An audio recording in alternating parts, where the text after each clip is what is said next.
Esse domingo especial, onde não apenas o Brasil, mas o mundo para reconhecer nesse fim de semana, isso inclusive é uma das coisas raras porque bate também, muito próximo do calendário judeu, para celebrar a Páscoa. A Páscoa no Antigo Testamento era uma figura do que Cristo faria. O apóstolo Paulo escreve aos Coríntios e chama Cristo de o nosso Cordeiro Pascal, E foi justamente no fim de semana dessa figura de redenção que Nosso Senhor tanto morreu como ressuscitou por nós. É muito difícil, num momento como esse, embora a gente seja diariamente, não apenas semanalmente gratos a Deus, é muito difícil não parar para pensar no impacto que isso tem nas nossas vidas. No entanto, eu quero trazer uma abordagem relacionada com o sacrifício que envolve a morte e a ressurreição de Nosso Senhor, um pouco diferente do usual. O que Deus tem me dirigido a compartilhar com vocês terá como texto base Hebreus, capítulo 13, e nós vamos ler juntos dos versículos 11 até o 13. Eu vou ler na Almeida atualizada. O texto diz o seguinte, Hebreus 13, de 11 a 13. Se você puder, acompanhe comigo, por gentileza. O texto sagrado diz assim: pois aqueles animais cujo sangue é trazido para dentro do Santo dos Santos pelo sumo sacerdote, como oblação pelo pecado, tem o corpo queimado fora do acampamento. Por isso foi que também Jesus, para santificar o povo pelo seu próprio sangue, sofreu fora da porta. Se você puder, repita essa expressão comigo, diga fora da porta. Só mais uma vez, com gosto, vontade, tipo aquela que você fica esperando eu pedir a segunda vez. Então vamos lá, fora da porta. Saiamos, pois, a ele fora do arraial, levando o seu vitupério. Outras traduções, como a Nova Almeida atualizada diz: saiamos, pois, a ele fora do acampamento, levando a mesma desonra que ele suportou. Outras traduções, em vez de desonra ou vitupério, usam um outro sinônimo, levando a sua vergonha. E eu quero tomar esse texto como não apenas nosso ponto de partida, mas também uma espécie de trilho para nossa meditação, para nossa reflexão. O texto várias vezes enfatiza algo que diz respeito ao lado de fora. No verso 11 nós lemos que o corpo do animal oferecido no dia da expiação, registrado lá em Levítico 16, daqui a pouco eu leio esse texto, era queimado fora do acampamento. Depois a Bíblia diz, foi por isso que Jesus também sofreu fora da porta, é crucificado lá de fora da cidade. E no verso 13, pela terceira vez, a Bíblia diz, saiamos pois a ele, está falando de Cristo, fora do arraial. Toda a ênfase dada aqui é que Jesus sofreu do lado de fora da porta e que nós devemos sair. E sair a ele não significa que não o encontramos do lado de dentro, mas que temos um compromisso de levar a mensagem daquilo que ele fez do lado de fora, também lá do lado de fora. E o tema da minha mensagem hoje é a igreja fora da porta.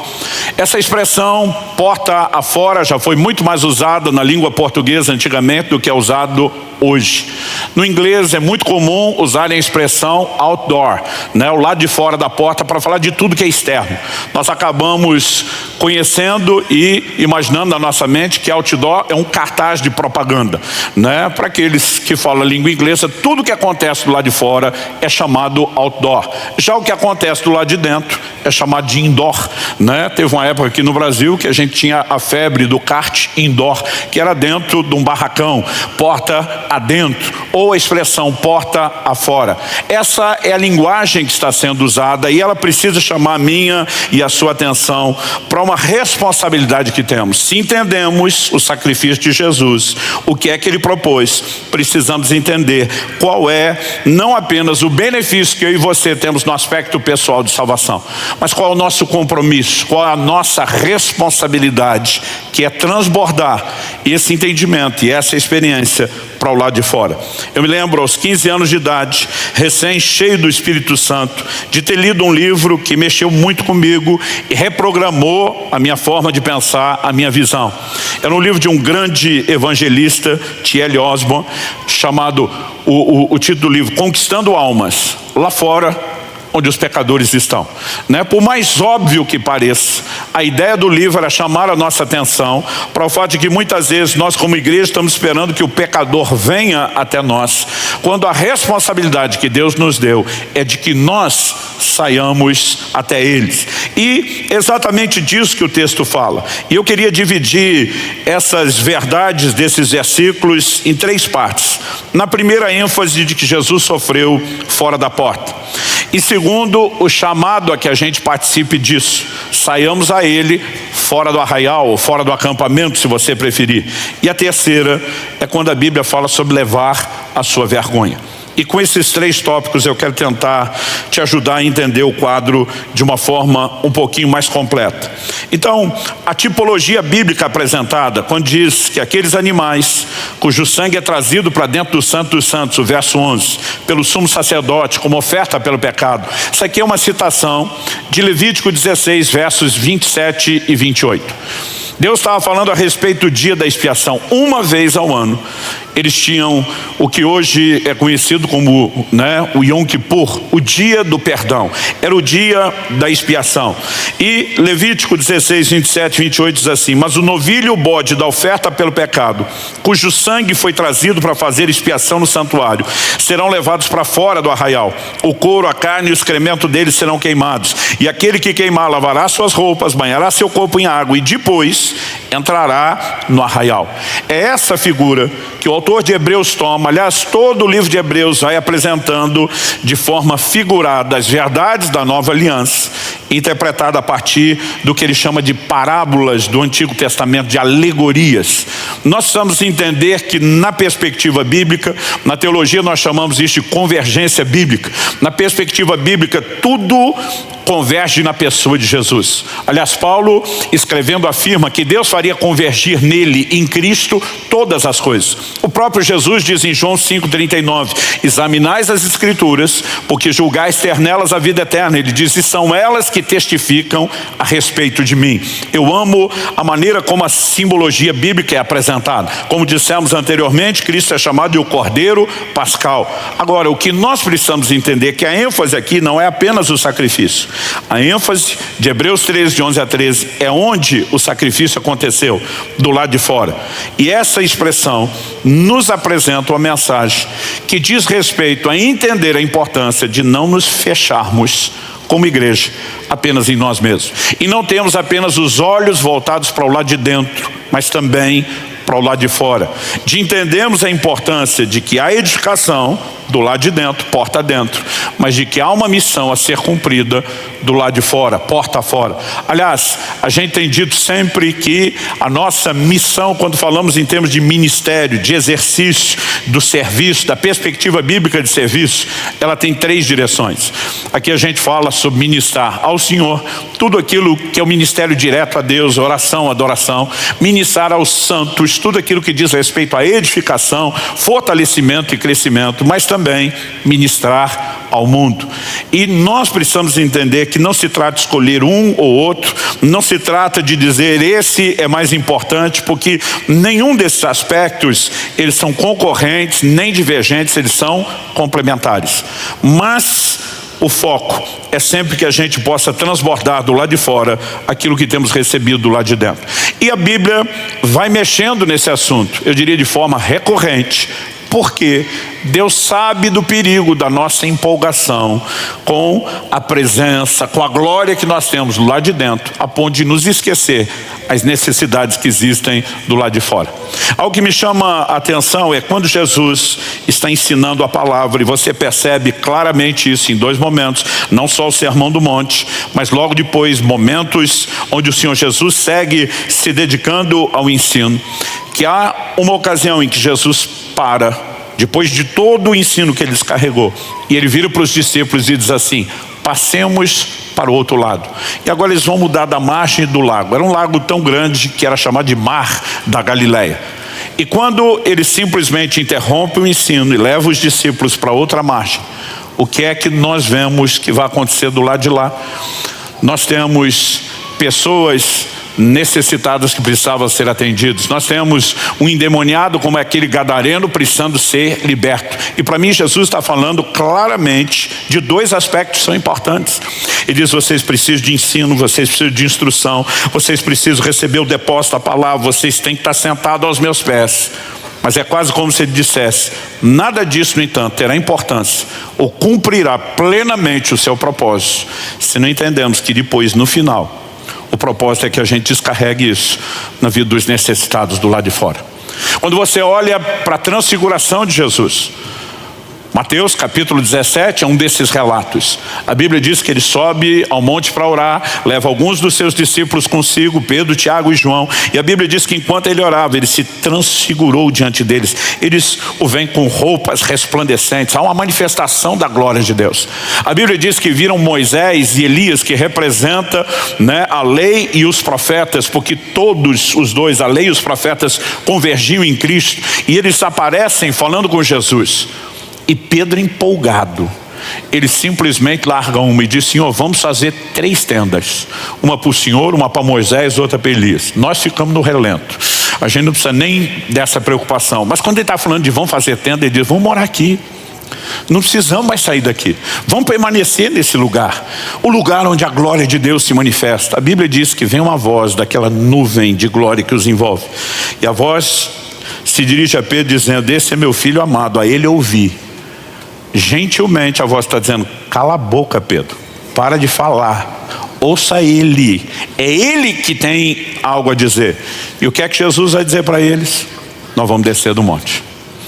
A proposta de Jesus é nada de morar aqui, porque tudo o que estamos experimentando aqui não faz sentido se a gente não for descarregar isso lá embaixo. Então logo eles descem. Há um pai, entre outras pessoas necessitadas, que havia trazido um filho endemoniado que os discípulos não puderam expulsar. E Jesus chega exatamente no timing correto, na hora certa de resolver o problema. O que esses textos estão nos comunicando? Que eu e você não podemos viver uma empolgação gigantesca com aquilo que temos do lado de dentro e esquecer a importância de descarregar isso do lado de fora. Evangelho de João, no capítulo 4, Jesus está ministrando uma mulher junto ao poço de Jacó, em Sicar, Samaria. E a Bíblia diz que os discípulos chegam e interrompem Jesus. Diz: Senhor, tem que comer. Eles foram à cidade para buscar comida. Eles estão preocupados com outras coisas. Jesus responde: a minha comida é fazer a vontade daquele que me enviou. Em outras palavras, Jesus está dizendo: enquanto vocês estão dando mais importância a outra coisa, eu entendi algo que é mais importante do que o que vocês acham que é. Vocês estão focados apenas nas próprias necessidades, de forma egoísta.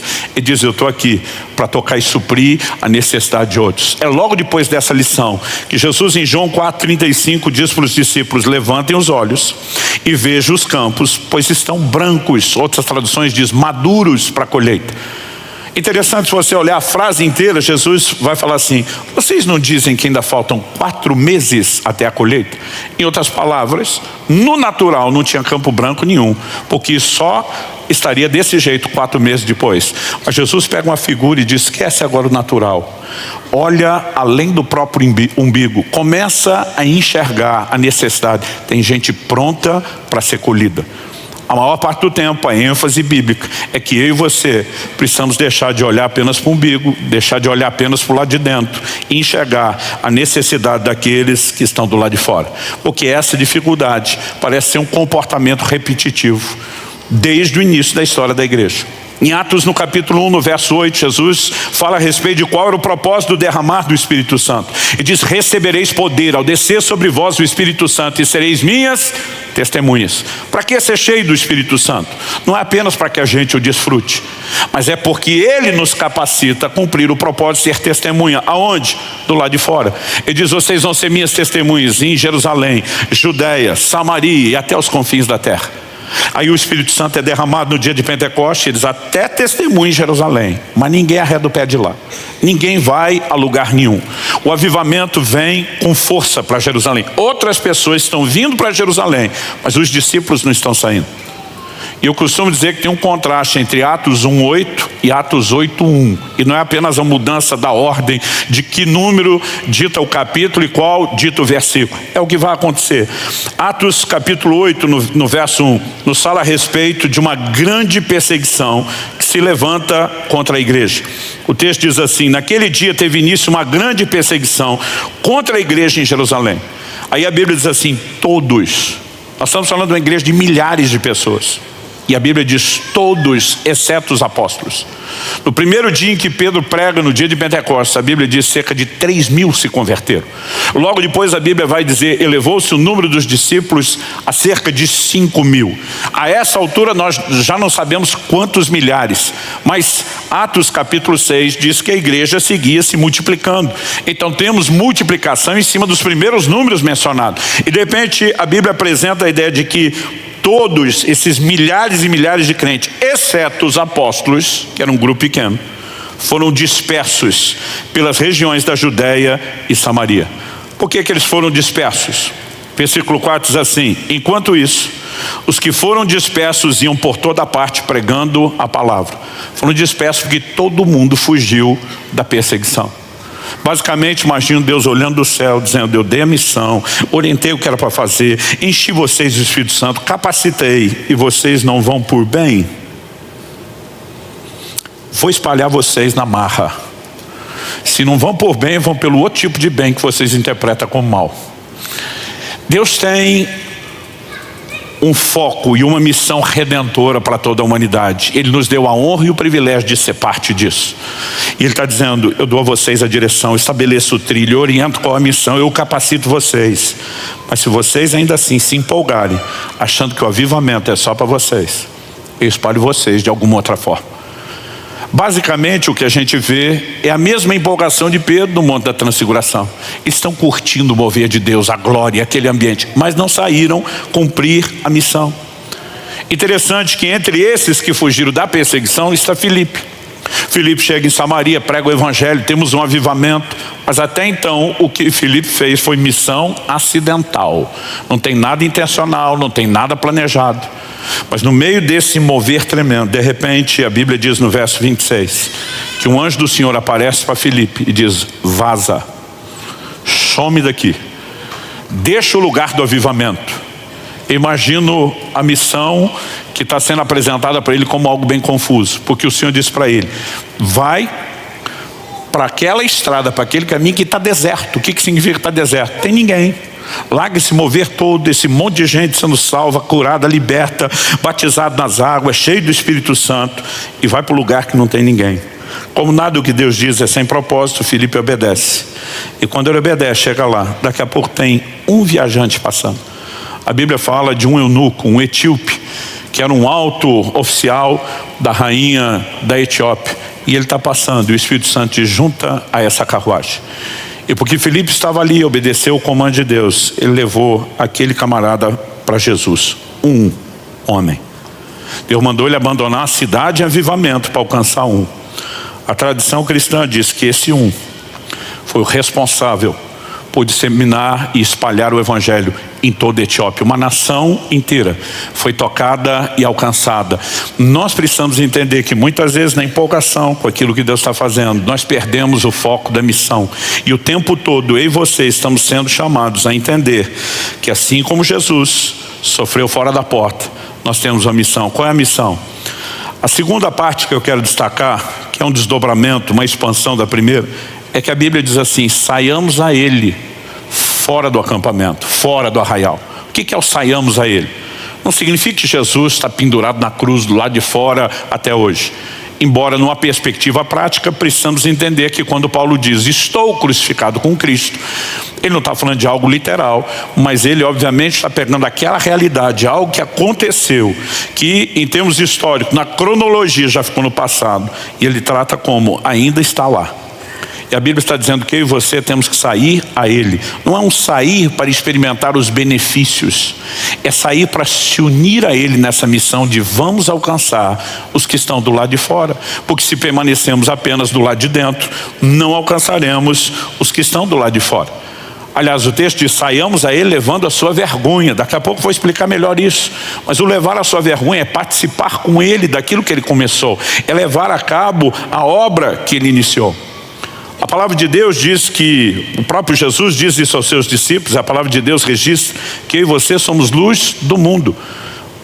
Mas algumas vezes a gente passa a acreditar que a gente é luz da igreja. E a gente quer ficar aceso, escondido lá de dentro, em vez de estar brilhando do lado de fora. Jesus disse, nós somos o sal da terra. E às vezes a gente imagina que tem que ser o sal da igreja. Mas ele diz não. É para ser, como disse alguém, sal fora do saleiro.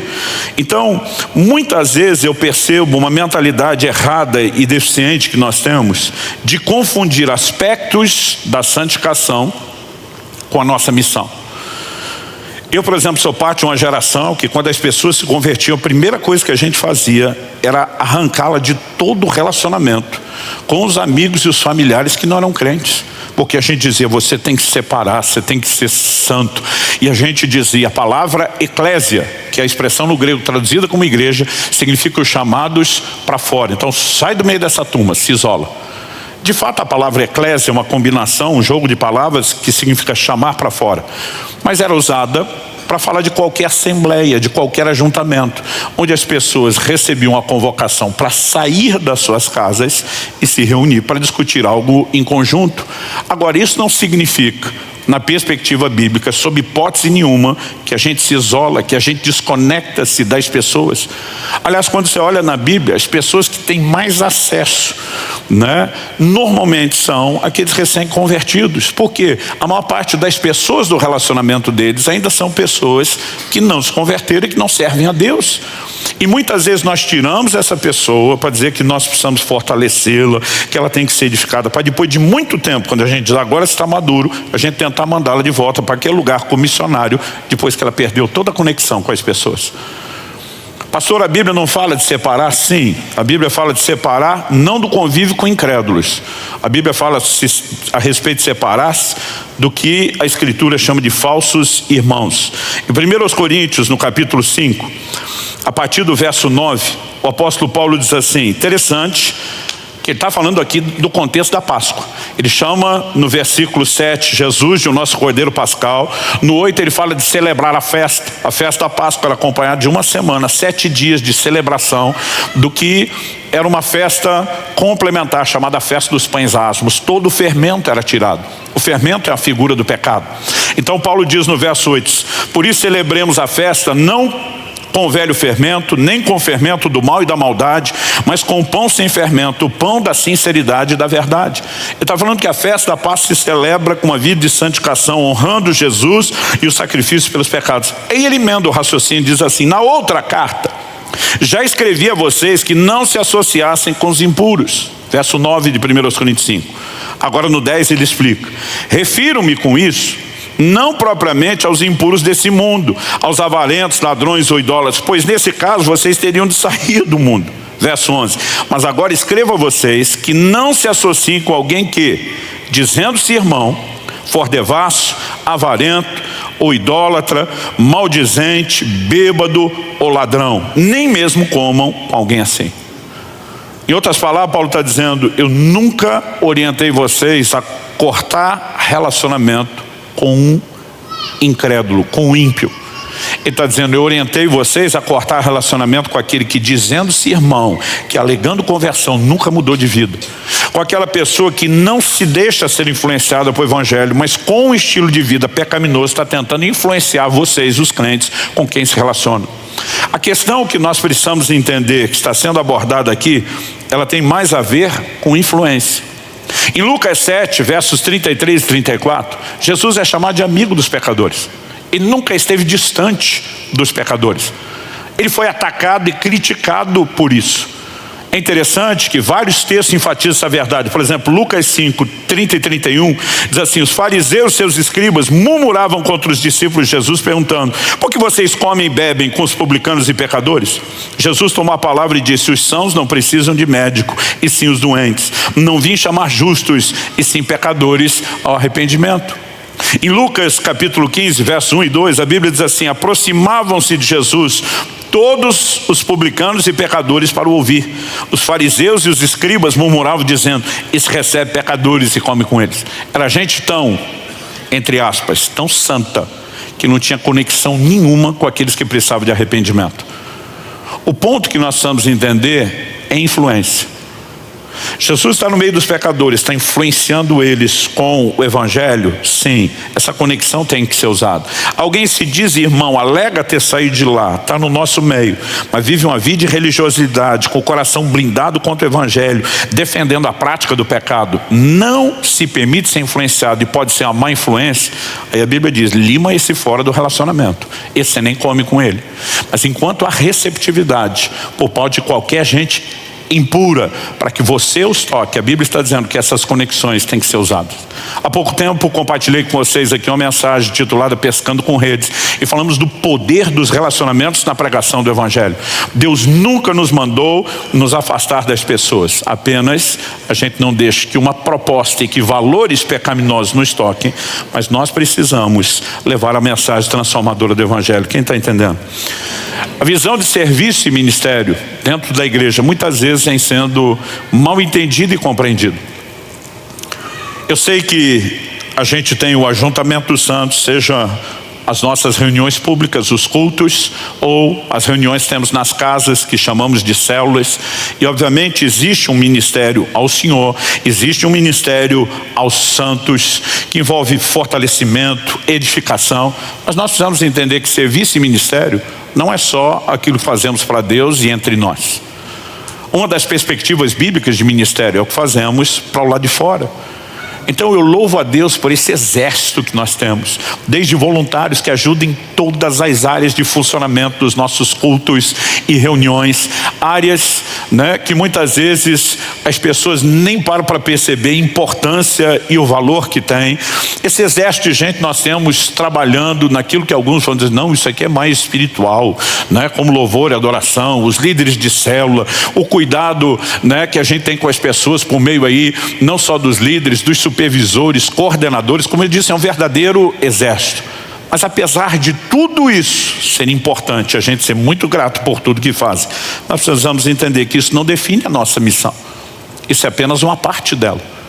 Porque a outra parte diz respeito ao que nós vamos fazer do lado de fora, ao que acontece no dia a dia, não nos cultos. A sua capacidade de poder levar o evangelho a gente que talvez não pisaria aqui se não enxergasse em você o diferencial da luz de Cristo sendo resplandecida. De vez em quando a gente recebe gente já vem convertida, consolidada na fé, com aquela visão de serviço. E uma das primeiras perguntas, eu já respondi isso para muita gente aqui: pastor, o que eu posso fazer para ajudar? Como que eu posso servir? Eu digo: olha, o que eu mais espero de você é que você ganhe almas e ajude a cuidar delas. Porque muitas vezes as pessoas estão pensando só no que pode ser feito do lado de dentro. A gente tem isso, mas a gente também tem aquilo que precisa acontecer do lado de fora. E Deus vai levantar pessoas que nunca estarão, por exemplo, no ministério em tempo integral. Mas isso não significa que elas não tenham ministério. Outro dia uma pessoa falou: não, eu não tenho ministério. Eu falei: todo mundo tem ministério. A palavra ministério é serviço. Todo mundo tem que servir. A questão é como é esse serviço. Quando você olha, por exemplo, um José fazendo diferença no Egito, mas lá na corte e não dentro de um templo e dentro de um culto, você vai entender que aquilo é uma missão. Quando você vê um Daniel fazendo diferença dentro da corte, como um funcionário público de alto escalão, você precisa entender que aquilo é parte da missão. O seu trabalho é o seu campo missionário. Aliás, eu gosto quando no livro de Joel Deus está dizendo: suscitai os valentes, proclamem uma guerra santa. Ele está chamando o seu povo. Aí diz assim: façam espadas e lanças das vossas relhas e podadeiras. Deus não está só dizendo que aqueles que não tinham armas iriam improvisar, mas Ele está dizendo: suas ferramentas de trabalho serão suas armas no reino. O lugar onde Deus te insere na sociedade é onde você pode fazer diferença. Então a Bíblia vai falar de uma moça que ninguém olharia para aquilo como uma missão. Ela foi raptada de Israel, feita prisioneira de guerra numa das batalhas, e ela acaba virando serva na casa de Naamã, general da Síria. Mas esse homem tem necessidades, esse homem está enfermo, está leproso, e a hora que a bola quicou na frente dela, ela está lá sendo uma missionária, um instrumento de Deus. Se você tivesse contato com o homem de Deus, está lá em Israel, Ele ia te apresentar um Deus que muda a sua vida, que toca as suas necessidades. E naquele lugar, sem nenhuma remuneração, sem nenhum tipo de honra, em termos sociais, no mais baixo nível que você pudesse imaginar, essa pessoa está dizendo: cada oportunidade tem que ser explorada. Mas quando uma Esther é levada ao reino, Naamã diz: quem sabe isso não foi para um tempo como este que chegastes a ser rainha. A Bíblia está dizendo: qualquer posição que eu e você tenhamos na sociedade é uma oportunidade de sermos agentes de Deus infiltrados nesses lugares. Quem está entendendo? Terceiro e último lugar, a Bíblia fala não apenas que Jesus sofreu fora da porta, fala não só que temos que sair a Ele fora do acampamento ou do arraial, mas também diz que nós temos que levar a sua vergonha, seu vitupério, sua desonra. O que significa isso? A própria crucificação era uma grande vergonha e desonra, porque quem era crucificado? Os criminosos. Eram pessoas que haviam sido condenadas à morte pelos seus crimes. E quando Jesus é tratado dessa forma, ele obviamente está sendo humilhado, desonrado e envergonhado. É lógico que ele está sofrendo o que eu e você deveríamos sofrer pelos nossos pecados, mas é inegável que o que ele passa envolve esse lugar de vergonha. Se você pensa numa sociedade moderna, onde as pessoas passaram a ter um estilo de vida de usar muito pouca roupa, você não consegue entender a vergonha que era para a época. Alguém ia à cruz tão despido como ia. Então há várias perspectivas para dizer que o que Cristo passou foi uma grande vergonha. Mas acho interessante que o autor de Hebreus, pelo Espírito Santo, está dizendo: nós temos que sair a Ele para levar a sua vergonha, carregar conosco a sua vergonha. Do que a Bíblia está falando? Eu creio que Paulo sabia exatamente o que significava essa declaração de Hebreus, quando lá em Romanos, no capítulo 1, no verso 16, ele faz a seguinte declaração: pois não me envergonho do Evangelho, porque é o poder de Deus para a salvação de todo aquele que crê, primeiro do judeu e também do grego. Mas peraí, pastor, é para levar a vergonha ou é para não ter vergonha? A Bíblia não se contradiz. Quando a Bíblia diz que nós temos que sair aí levando a sua vergonha, é como os outros nos tratam. Para eles isso é vergonha, para nós isso é honra. Cristo foi envergonhado na perspectiva dos outros. Quando ele se dispõe a fazer isso por mim e por você, ele está dizendo: isso é uma honra e um privilégio, é parte de uma missão redentora. Quem está entendendo? À medida que entendemos e compreendemos essas verdades, nós precisamos saber que Deus está dizendo que nós temos que levar vergonha, porque muitas vezes é a mentalidade que teremos. Por que tantos crentes não compartilham a sua fé?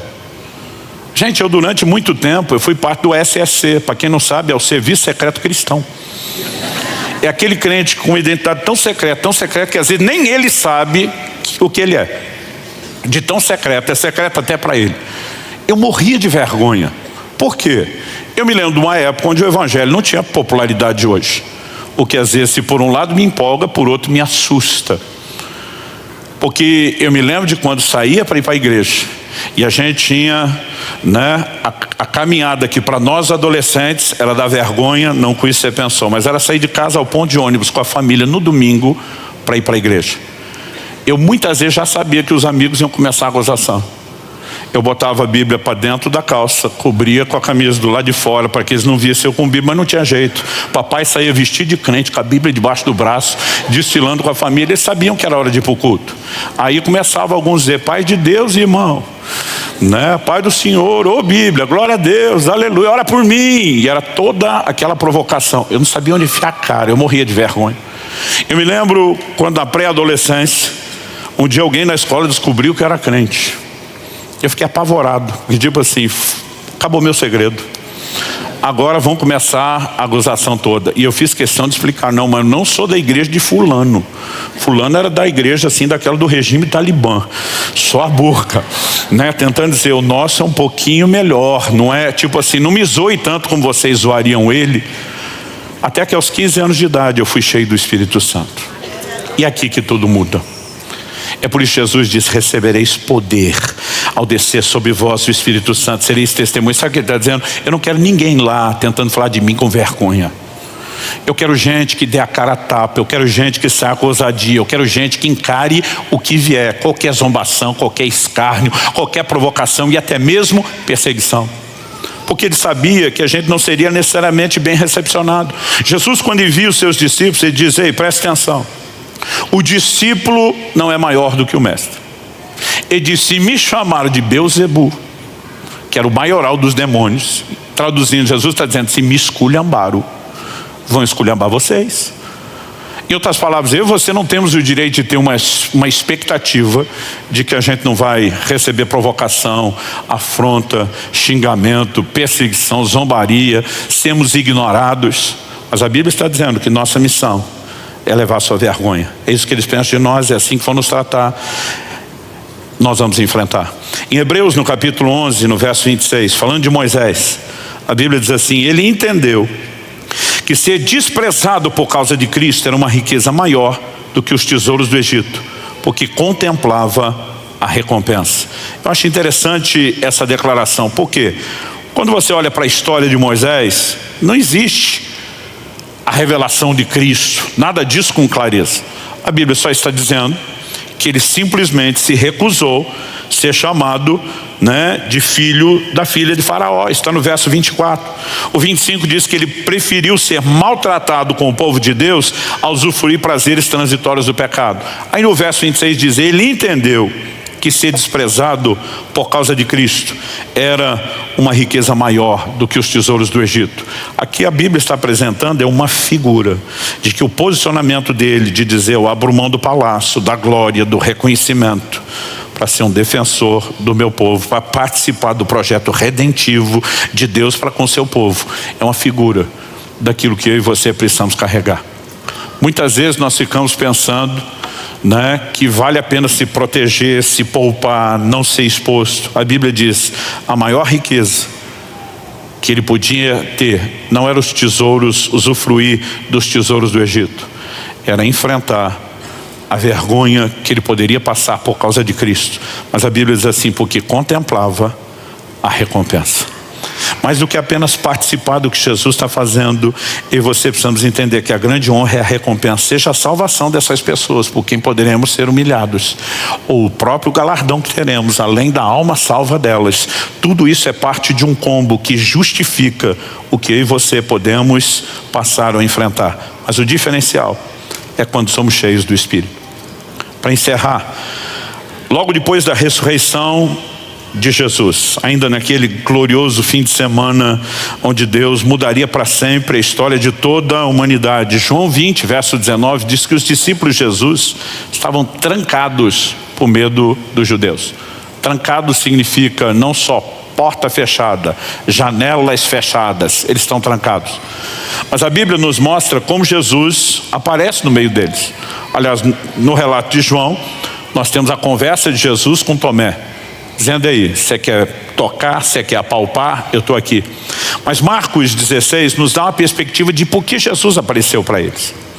Marcos 16, versos 9 e 10 diz assim: havendo Jesus ressuscitado de manhã cedo, no primeiro dia da semana, apareceu primeiro a Maria Madalena, da qual tinha expulsado 7 demônios. Partindo ela, foi anunciá-lo aqueles que, tendo sido companheiros de Jesus, estavam tristes e choravam, lá naquela sala onde eles estão trancados com medo de judeus. Versos 14 a 16, a Bíblia diz assim: finalmente, Jesus apareceu aos 11, quando estavam à mesa. Censurou-lhes a incredulidade, a dureza de coração, porque não deram crédito aos que o tinham visto já ressuscitado. Ele aparece para dizer: era para vocês ter acreditado e esperado que o que eu falei se cumprisse. Mas ele não está ali apenas para dizer: eu ressuscitei. Ele está ali para destacar o propósito da ressurreição. Então o texto diz que nesse momento, verso 15 e 16, e disse-lhes: vão por todo o mundo, preguem o evangelho a toda criatura. Quem crer e for batizado será salvo, quem porém não crer será condenado. Que ele está dizendo: minha missão para vocês está do lado de fora da porta e não aqui dentro. Eu me lembro de uma igreja onde preguei anos atrás, já ministrei algumas vezes lá, mas me chamou a atenção quando preguei lá. Estava no início da igreja aqui em Curitiba, porque no portão, na hora da saída, tinha uma mensagem que só via quem está do lado de dentro saindo, quem entra não vê. A mensagem dizia assim: você está a uma pequena distância de adentrar o seu campo missionário. Cada vez que o povo ia embora da igreja tinha um lembrete: o seu campo missionário está aí, está do lado de fora. Há momentos onde Deus pode nos dirigir a abordar estranhos, como Filipe fez, sim. Mas a maior parte do tempo, a força do evangelismo deveria se concentrar nas pessoas do nosso relacionamento. Familiares, parentes, amigos, vizinhos, companheiros de trabalho, colegas de estudo.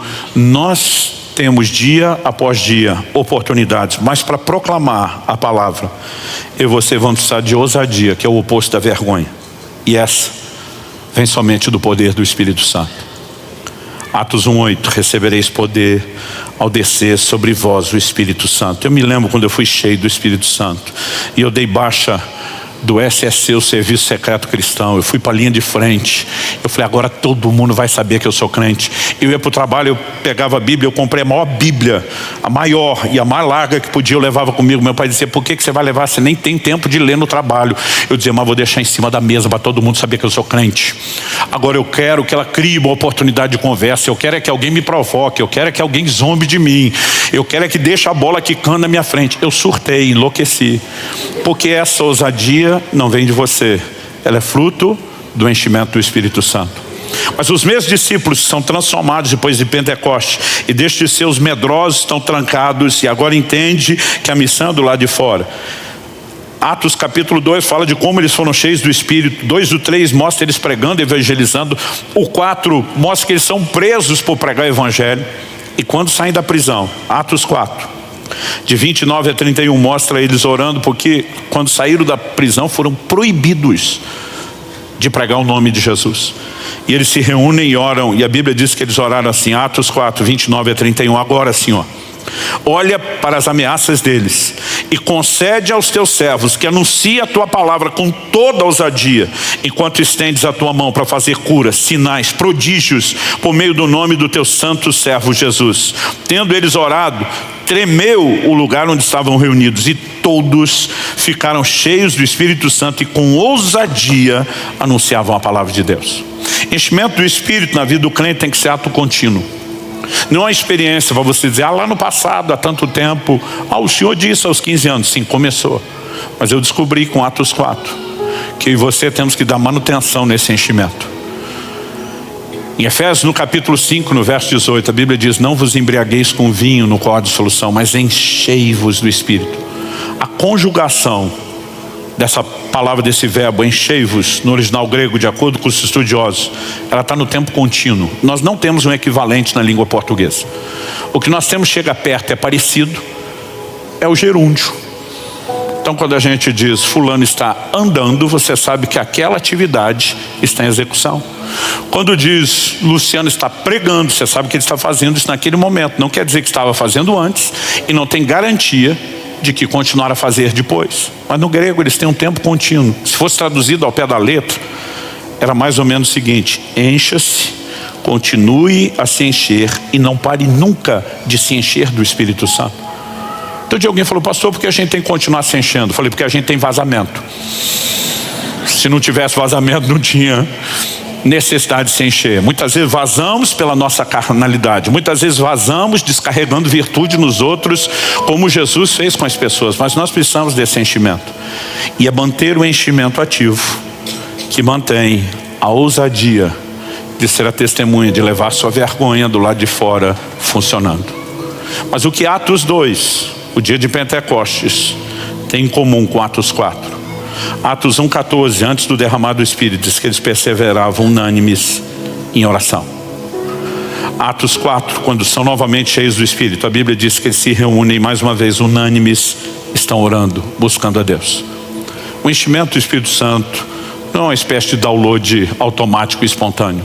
Ele precisa ser causado, ele precisa ser provocado. E aí você precisamos entender a importância de entrar em Deus e nesse lugar da oração.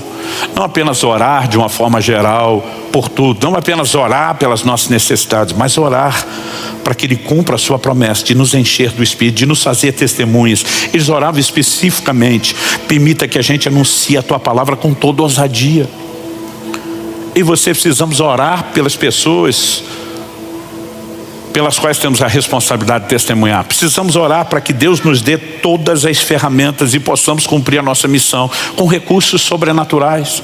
Paulo pede oração aos Efésios, diz: orai por mim, irmãos, para que me seja dada a palavra e que no abrir da minha boca eu faça como convém fazer. Existe muita oração específica, mas é nesse ambiente de rendição ao Senhor que o enchimento do Espírito vem e a ousadia transborda.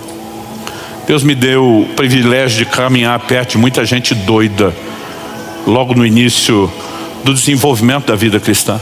Eu lembro de uma reunião de oração que nós tínhamos toda semana, e quando estávamos orando, sempre, só naquele dia da semana, o telefone tocava sem parar, a gente atendia, era sempre engano.